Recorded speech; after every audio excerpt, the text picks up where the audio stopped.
नाजरीन, आप देख रहे हैं रियासत का मशहूर व मकबूल यूट्यूब चैनल बज़्म आईना वकील साहब पोस्ट। मैं सैयद कुदरतुल्लाह क़ादरी वकील साहब फिर एक खुसूसी इंटरव्यू के साथ आपके रूबरू हाजिर हूँ। इस बार इंटरव्यू कोई मामूली शख्सियत का नहीं है, एक अजीम शान शख्सियत है। रियासत आंध्र प्रदेश, मुत्तहिदा रियासत आंध्र प्रदेश में अपना लोहा मनवाई हुई शख्सियत है। वो कोई और नहीं, AMD इम्तियाज़ साहब रिटायर्ड IAS ऑफिसर हैं। हाल ही में उन्होंने वॉलंटरी रिटायरमेंट लिया है और ऑफिशियली YSRCP ज्वाइन होने के बाद उन्होंने करनूल से इलेक्शन लड़ने का इरादा किया है YS जगन मोहन रेड्डी CM की हिदायत के मुताबिक। आइए हम जानने की कोशिश करेंगे कि वो करनूल को किस तरीके से डेवलप करेंगे, करनूल के बारे में उनका क्या इरादा है और पार्टी उनको किस हद तक सपोर्ट करेगी, अवाम किस हद तक सपोर्ट करेगी। हम इसके मुताल्लिक़ तफसीली जानकारी लेंगे। सर, आपका इस्तकबाल है बज़्म आईना वकील साहब पोस्ट में। सबसे पहले सवाल ये है कि करनूल की आवाम आपको लोकल नहीं समझ रही है, तो आप ये बताएंगे कि आप लोकल हैं, लेकिन आवाम अभी तक नहीं समझ रही कि आप लोकल हैं। इसके मुताल्लिक़ आप बताइए कि आपका तजुर्बा करनूल में क्या है, आपका क्वालिफ़िकेशन करनूल में क्या हुआ, आप कौन सी गलियों में फिरे हैं, क्या क्या आपके यहाँ के तजुर्बे हैं, थोड़ा सा। अस्सलाम वालेकुम। मेरी पैदाइश करनूल में हुई, यही गोशा अस्पताल में मैं पैदा हुआ हूँ। उसके बाद जो है मैं इधर इंटरमीडिएट तक करनूल में मेरी जो पढ़ाई हुई, 10 क्लास तक जो है हमारे वालिद साहब जो है हेडमास्टर थे, इसलिए मैं कोड़मुर के स्कूल में 10 क्लास तक पढ़ा। बाद में गवर्नमेंट जूनियर कॉलेज में इधर हमारे तिमैया साहब जो प्रिंसिपल थे गवर्नमेंट जूनियर कॉलेज के, वो कॉलेज में पढ़ा मैं। वहाँ पे टॉपर था, वन ऑफ द टॉपर्स था मैं। तो हमारे गनी गली में और बंडीपेट में हमारे नानियाल का घर था। उसी घर से जो है मैं रोज़ाना इधर मैं और हमारे भाई साहब आया करते थे कॉलेज को। उसके बाद जो है इंजीनियरिंग पढ़ने के बाद मैं फिर ग्रुप 1 में सेलेक्ट होकर इधर CTO का पोस्ट इधर ही किया, करनूल में ही। करनूल का CTO था, डोन बेतमचरला वगैरह मेरे अंडर में आते थे। हमारी ऑफिस करनूल में ही थी। उसके बाद फिर उसके पहले थोड़े दिन पहले मैं बैंक में भी ऑफिसर था। यहाँ पे मेन ब्रांच में बैंक ऑफिसर के सर का भी करा मैं, तो यहाँ पे काफ़ी लोग जानते हैं। और मेरी शादी करनूल के डॉक्टर साहब जो हमारे डॉक्टर KM इस्माइल हुसैन साहब हैं, उनकी मरहूम, तो उनकी लड़की से हुई। तो अब ये तो कोई नहीं कह सकता, हमारे ससुरे साहब का नाम ही कर्नूल मोहम्मद इस्माइल हुसैन साहब है। तो अब बताइए, आप ही बताइए कि मैं लोकल हूँ या नॉन लोकल हूँ। तो आप तो लोकल ही कहलाएंगे जी। करनूल की गली गली से जगह से मैं पूरा वाकिफ़ हूँ।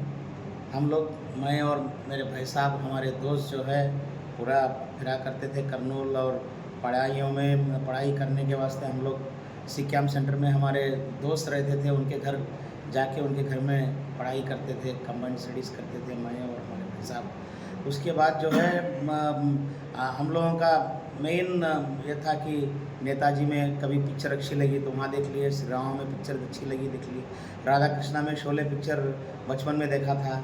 उसके बाद जो है हम लोग जब जनता टी स्टॉल जो है जनता स्वीट सेंटर RK स्वीट्स, वहाँ पे चाय पी के और खवाबन खाने का बहुत ही एक अलग मज़ा लेते थे उसमें। और बंडीमेट में डोसा खाने का मज़ा अलग लेते थे। उसके अलावा कभी कभी आर्य भवन में डोसा खा लिए, और ऐसे पूरे चलते थे हमारे ये सब दोस्त जो है। और उस दिन तो कोई हमारे पास साइकिल नहीं थी या कोई मोटरसाइकिल थी, हम लोग तो पूरा करनूल पूरा शहर पैदल चलते थे। और गनी गली से लेकर सिक्याम सेंटर तक पैदल चलते थे। तो ऐसी कोई जगह नहीं है जो मेरे को करनूल में मैं जिससे मैं वाकिफ़ नहीं। तो करनूल की गली गली और नुक्कड़ नुक्कड़ आप जानते हैं एकदम एकदम बिल्कुल। आप करनूल के लोकल ही हैं। जो अफवाह करनूल में चल रही है कि आप नॉन लोकल हैं, ये गलत बात है। इससे आपने साबित भी कर दिया।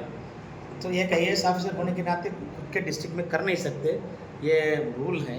तो इसलिए जो है मैं दूसरे डिस्ट्रिक्ट में करना पड़ा। लेकिन आज एक सुनहरा मौका जो है मिला है, तो इसलिए जो है मैं इधर आया। आपने जो है IAS एक बहुत बड़ा रैंक होता है, बहुत बड़ा ओहदा होता है, तो छोड़कर पॉलिटिक्स में जाने का क्यों डिसाइड किया? जी, हर इंसान की ज़िंदगी में एक मोड़ ऐसा आता है जहाँ पे कि एक ऐसा डिसीजन लेना पड़ता है कि भाई आज के दिन ये सही है या नहीं है। तो आईएएस के लिए मैं बहुत ही कोशिश की मेरी ज़िंदगी में। प्रॉपर आईएएस फर्स्ट यूपीएससी में नहीं आया तो थोड़े मार्क्स में मिस हो गए। सेंट्रल सर्विसेज आया था जब मैं इधर बैंक में था, बैंक के पूरे हमारे साथी सब जानते हैं। उसके बाद जो है ग्रुप 1 में मैं टॉपर था, आरडीओ आपने किया तो उसकी वजह से सेकंड टाइम आईएएस मिस हुआ। थर्ड टाइम मैं जो कमर्शियल टैक्स में ज्वाइन होने के बाद में मेरे को आईएएस आया, तो जब बहुत ही खुश हो गए सब लोग हमारे घर में। उसके बाद मैं हर रकम का पोस्ट किया, लेकिन देखिए ऐसा मोड़ आ गया ज़िंदगी में कि जिसके लिए जो ओहदे के लिए मैं इतना कोशिश किया ज़िंदगी में, जो मेरा एम था, जो मेरा गोल था, जो सब था, उसको मैंने एक दिन के अंदर उसमें वॉलंटरी रिटायरमेंट ले लिया और उसको वापस कर दिया। तो ये ऐसा एक मोड़ आया। तो मेरे ख़्याल में जैसे अभी आईएएस में मेरा सब नाम शोहरत वगैरह तो मैंने पा लिया, लेकिन अपने गांव के लिए, अपने शहर के लिए, अपने ज़िले के लिए काम करने का मौका मेरे को नहीं मिला था। यहाँ की आवाम को जो है खिदमत करने का मौका नहीं मिला था। तो ये एक मेरा ख़्याल आया कि जब हमारे हरदिल अज़ीज़ जगन मोहन रेड्डी साहब ने मेरे को ऑफ़र किया कि आप कर्नूल जाके कंटेस्ट करेंगे, तो एक मेरे को सुनहरा मौका लगा कि भाई जाओ। और मेरी दिल में जो तमन्ना थी, एक ख्वाहिश थी कि कर्नूल की आवाम को जो है मैं खिदमत करूं, तो वो ख्वाहिश और तमन्ना को जो है हकीकत में बदलने का एक सुनहरा मौका जैसा लगा मेरे को। तो इसलिए मैं हमारे सब घर वालों से, सब दोस्तों से राय मशवरा करके मैंने जो है अपना आईएएस पोस्ट से वॉलंटरी रिटायरमेंट लिया और सियासी इसमें आ गया कि 4 दुगने लोगों को मैं इधर मदद कर सकूं। वो जो भी जो है ज़रूरतमंद है उनके साथ मैं ठहर सकूं, जो भी जिसके हुकूक और के कोई जो क्या बोलते हैं आवाम के साथ में ठहर के मैं लड़ूं। सर, जब आप आईएएस के ओहदे पर थे तो हमने सुना है अवाम के ज़बानी कितना सही है कितना गलत है, मुझे नहीं बता सकते कि तेलुगुदेशम पार्टी ने भी आपसे बहुत ज़्यादा बार अप्रोच किया कि आप सियासी सफ़र शुरू करें, क्या ये सही है? जी, ये मौका नहीं आया। अगर उनके पास उनका ख़्याल होता तो ख़्याल उनके पास ही था, मेरे से तो कोई ज़िक्र नहीं किया। ये पहली बार ऐसा था कि हमारे हरदिल अज़ीज़ जगन मोहन रेड्डी साहब ने जो ऑफ़र दिया, ये भी 15 दिन के पहले, 10-15 दिन के पहले ही हुआ। इसके पहले कोई ऑफ़र किसी से भी नहीं आया। तो ये तेलुगुदेशम पार्टी का कुछ सिर्फ रूमर है वो में। सर, जैसे ही आपका नाम अनाउंस हुआ, जब 1 तारीख को आप कर्नूल आए, तो हम विटनेस हैं उस चीज़ के, हमारे चैनल में भी हमने बताया कि सैकड़ों की तादाद में लोग जो है वॉलंटरली आपका नाम सुनते ही यहाँ पर जो है टोल गेट के पास आए और आपका इस्तेमाल किए और आप फौरी तौर पर वहाँ से आकर अवाम से मिल के राजशेखर रेड्डी साहब के मुजस्समे को फूल पहनाया, नमाज़ पढ़ी, ये सब हमने देखा है। और अब जो हम देख रहे हैं कि अवाम आपको तहे दिल से जो है कबूल कर रही है और बड़ी तादाद में हम देख रहे हैं कि हज़ारों की तादाद में आपसे लोग मिलने आ रहे हैं। तो आपको ये देखकर कैसा महसूस हो रहा है?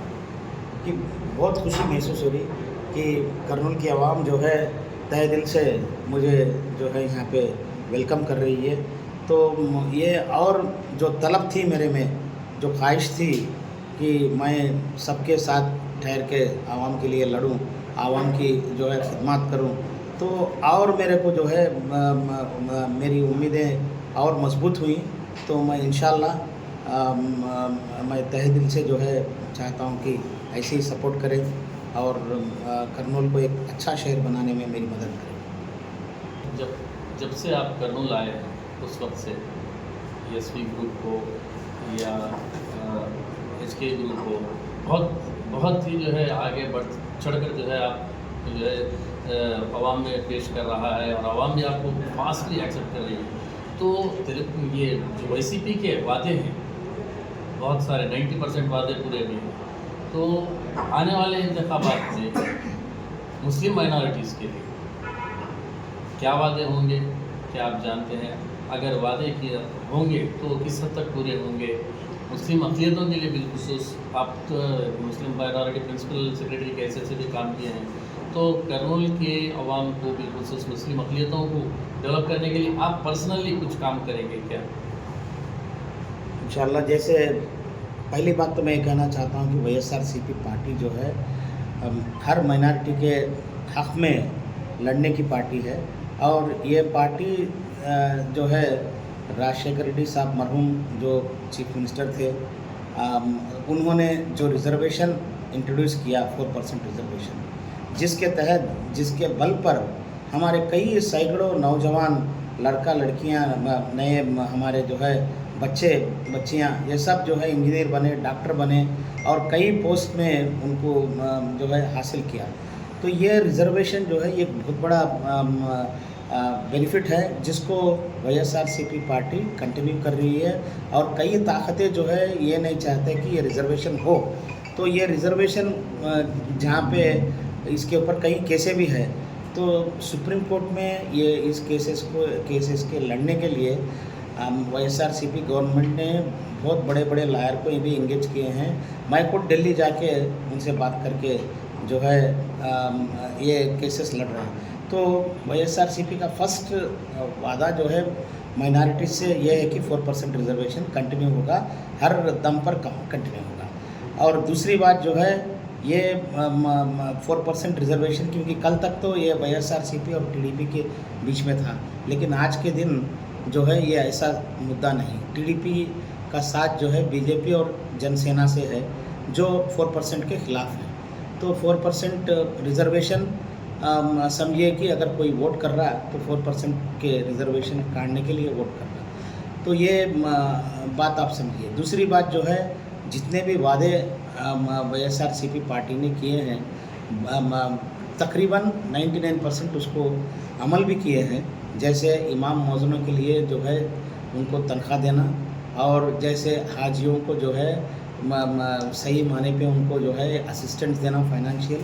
और जब हाजियों को जो है ये थोड़ा सा तकलीफ़ हुई जब विजयवाड़ा से फर्स्ट टाइम हम लोग, क्योंकि नया स्टेट बनने के बाद हमारे पास इमिग्रेशन पॉइंट नहीं था, तो नया इमिग्रेशन पॉइंट इंक्लूड करके उनको भेजने में भी जो है जब एडिशनल फाइनेंशियल बर्डन आ गया तो वो उसके लिए भी हमारे सीएम साहब ने जो है अपने स्टेट बजट से उसके लिए सैंक्शन किया 15 करोड़, और हर हाजी को जो है 80-50 हज़ार रुपये हर हाजी को रिलीज़ किया गया।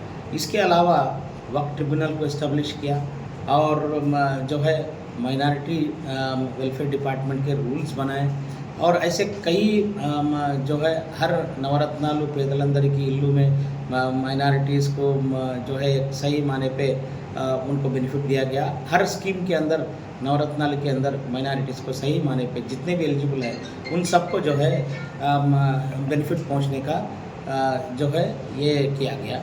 और आगे जाके यहाँ पे जो उर्दू यूनिवर्सिटी है उसका कर्नूल के लिए स्पेशली उर्दू यूनिवर्सिटी को और बेहतरीन करने का, मॉडर्नाइज करने का, स्टाफ देने का वादा किया था, जिसके लिए 50 करोड़ भी रिलीज़ किए गए। तो इंशाल्लाह वो 50 करोड़ रिलीज़ जो भी हुआ तो ये इलेक्शन के बाद जो है उसको जल्द से जल्द हम लोग कर्नूल के लिए, कर्नूल यूनिवर्सिटी के लिए, उर्दू यूनिवर्सिटी के लिए उसको जो है रिलीज़ करवा के वो यूनिवर्सिटी का जो है इस्टेब्लिश करने के लिए मैं उसके लिए लड़ूँगा। सर, आपने ये इसके अहदे पर रहकर, बिलखुसूस सर CEO रहकर रियासत आंध्र प्रदेश के ख़वातीन के मुक़द्दर को बदलने की कोशिश की है, और हम खुद गवाह हैं। कई हज़ार ख़वातीन को जो है आपने रोज़गार फराहम किया है, उनके कदमों पर ठहराया है। तो आप MLA बनने के बाद हम ये सुन रहे हैं कि डिप्टी CM के अहदे से भी आपको नवाजा जाएगा। तो इस तरीके के चेंजेस लाकर कर्नूल ही नहीं बल्कि पूरी रियासत के ख़वातीन को वेल एस्टैब्लिश करेंगे, उनको जो है खुद रोज़गार, सेल्फ हेल्प बनाएंगे। जी, ये अच्छा सा एक मौका मिला था CEO सर्व करने का। 2.5 साल तकरीबन मैं CEO सर्व किया।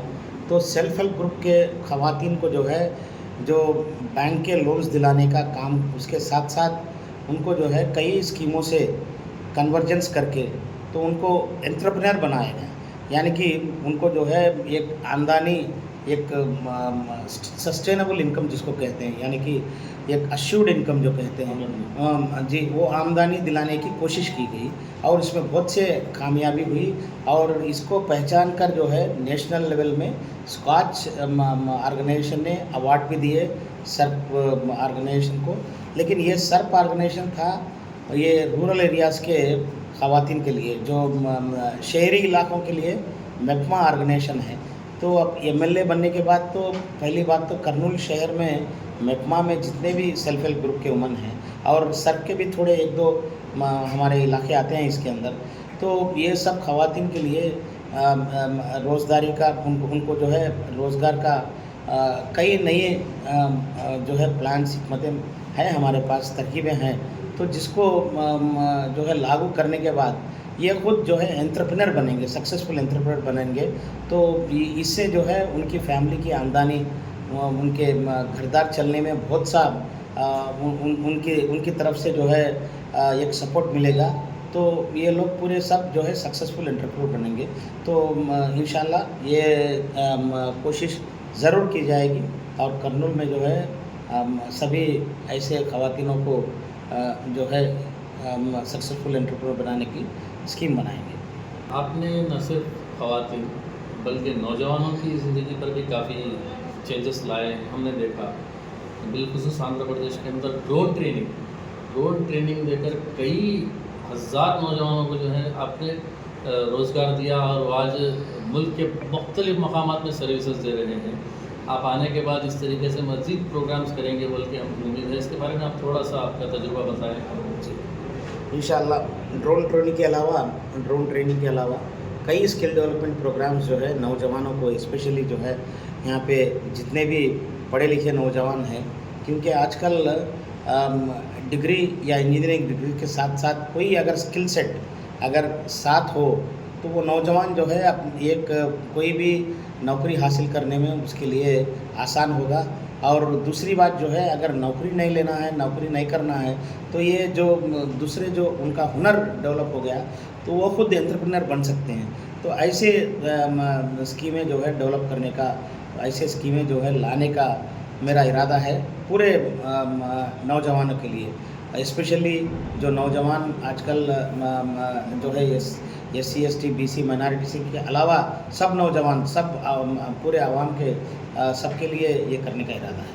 सर, आखिरी सवाल, आप आवाम में फिर रहे हैं, सुबह दोपहर रात कभी भी आप बिज़ी नज़र आ रहे हैं, तो आपको क्या लग रहा है ये जो आप IAS का ओहदा छोड़कर यहाँ पर आए हैं, आपको किस हद तक जो है मेजॉरिटी हासिल होगी और आप जो है मेजॉरिटी हासिल होने के बाद कर्नूल में वो क्या तारीख़ी काम करने जा रहे हैं? एक तो तारीख़ी काम आप करना चाहते हैं तो वो क्या होगा, इसके बारे में थोड़ा सा बताएंगे तो हमारे व्यूअर्स के लिए काफ़ी फ़ायदा।